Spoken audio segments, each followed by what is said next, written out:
Gwadar port مکمل operational ہو چکی ہے۔ سیکیورٹی فورسز کی قربانیوں کے بغیر سی پیک منصوبوں پر کام بڑھانا مشکل ہوتا۔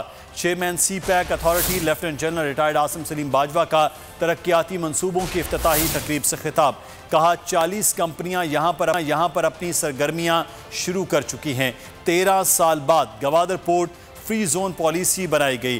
ایل پی جی اور ایل این جی لائسنسز کا اجرا ہوا۔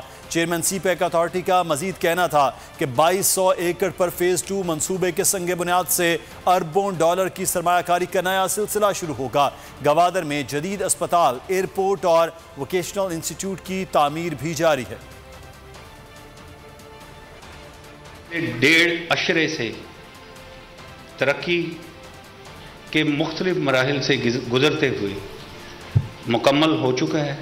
60 ایکڑ پر فری زون کا فیز 1 کمپلیٹ ہو چکا ہے اور تقریباً 40 انٹرپرائزز اس وقت اپنی کاروباری سرگرمیوں کا آغاز کر چکی ہیں۔ آپ 2200 ایکڑ پر فیز 2 کا سنگ بنیاد رکھ کر ایک تاریخ رقم کرنے جا رہے ہیں سر۔ سی پیک کے تحت شہر میں جو مین منصوبے جاری ہیں ان میں سر 100 بیڈڈ ہاسپٹل ہے، انٹرنیشنل ایئرپورٹ ہے سر، یہ پاکستان کے بڑے ایئرپورٹس میں شامل ہوگا۔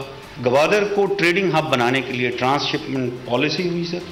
افغان ٹرانزٹ ٹریڈ کا باقاعدہ آغاز ہوا سر۔ ایل پی جی اور ایل این جی کے لائسنسز کا اجرا ہوا سر، اور ایران کے ساتھ بارڈر مینجمنٹ اور بارڈر ٹریڈ کا فریم ورک نہ صرف سائن ہوا بلکہ اس کی ایگزیکیوشن بھی سٹارٹ ہو گئی۔